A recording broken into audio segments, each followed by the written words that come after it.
Pagi ya Tuhanku, dengarlah seruku,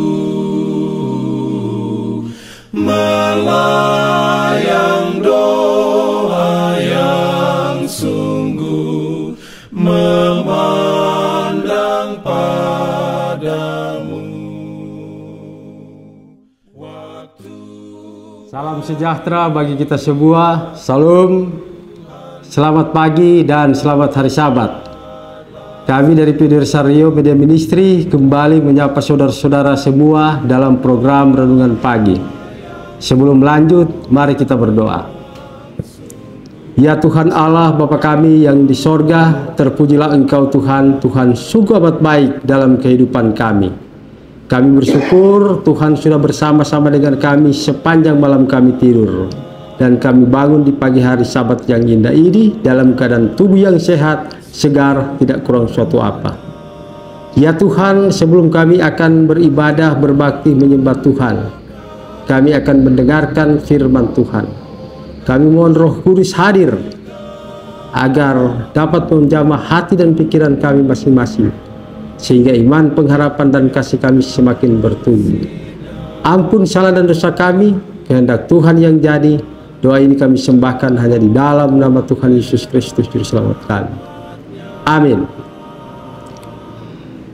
Renungan pagi hari ini Sabtu tanggal 9 November 2024 berjudul Pusat. Ayat tema terdapat di dalam Kolose 1 ayat 17. Demikian bunyinya. Ia ada terlebih dahulu dari segala sesuatu, dan segala sesuatu ada di dalam Dia. Saudaraku, mari kita ikuti bacaan renungan pagi hari ini. Sebuah murid itu mempunyai kesalahan pada waktu Yesus memanggil mereka ke dalam pekerjaannya. Sekalipun Yohanes yang kemudian terdekat kepada pribadi yang lemah lembut itu, ia tidak dengan sendirinya memiliki hati yang lemah lembut. Ia dengan saudaranya disebut anak guru, sedang mereka bersama-sama dengan Yesus, sesuatu penghinaan yang ditunjukkan kepadanya menimbulkan kemarahan dan perkelahian. Sifat yang tidak baik, pembalasan dendam, roh mengkritik berada pada murid yang dikasihi itu. Tadinya ia sombong dan bertujuan akan menjadi yang pertama dalam kerajaan Allah. Tapi hari demi hari berlawanan dengan jiwa kekerasannya itu. Ia memandang kelemah lembutan dan kesabaran Yesus dan mendengar pelajaran tentang kerendahan hati dan kesabaran. Ia membuka hatinya kepada pengaruh ilahi dan menjadi bukan hanya pendengar tetapi pelaku firman Juru Selamat. Dia sendiri telah tertutup dengan Kristus. Ia belajar memakai kuk dari Kristus dan memikul beban. Saudaraku, Kristus menegur murid-muridnya. Ia mengamarkan dan memperingatkan mereka, tetapi Yohanes dan saudara-saudaranya tidak meninggalkan dia. Mereka memilih Yesus sekalipun ada celaan. Yesus tidak undur dari mereka sebab mereka ada kelemahan dan kesalahan. Mereka meneruskan sampai kesudahan dan mengambil bagian dalam kesusahannya, serta mengikuti pelajaran dari hidupnya. Oleh memandang Kristus, mereka diubahkan dalam tabiat. Rasul-rasul itu berbeda-beda dalam sifat dan pembawaan. Ada pemungut cukai, Matius, Lewi, dan Simon yang berapi-api dan cepat marah. Seorang yang sangat benci kepada kekuasaan Roma. Petrus yang cakap dan gegabah, dan Yudas yang berhati hina. Thomas berhati jujur tetapi pemalu dan penakut. Filipus seorang yang berpikir lamban dan cenderung kepada kekecewaan. Dan anak-anak Zebedeus yang bertujuan keras dan berterus terang dengan saudara-saudaranya.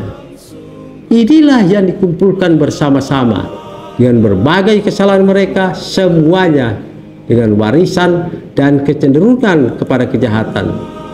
Tapi di dalam dan melalui Kristus, mereka tinggal bersama di dalam keluarga Allah, belajar menjadi satu dalam iman, pengajaran dan roh dalam hati.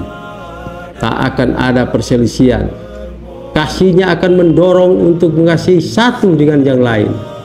Pelajaran yang dari Kristus mencocokkan segala perbedaan, membawa murid-muridnya dalam persatuan sehingga satu dalam pikiran dan pendapat.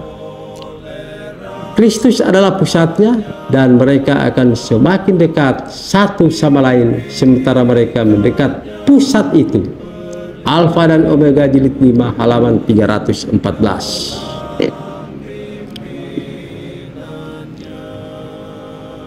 Kita lanjut saudara-saudara.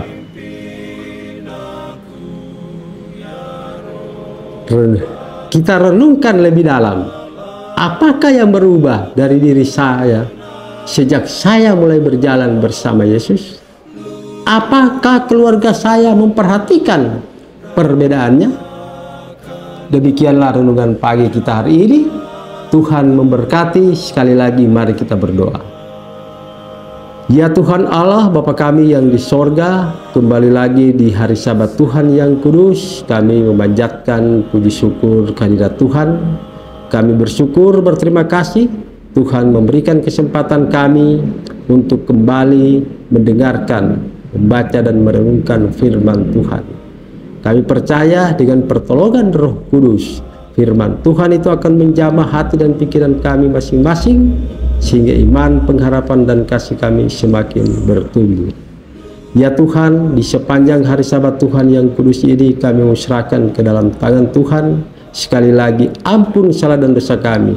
Kehendak Tuhan yang jadi, doa ini kami sembahkan hanya di dalam nama Tuhan Yesus Kristus, Juru Selamat kami. Amin.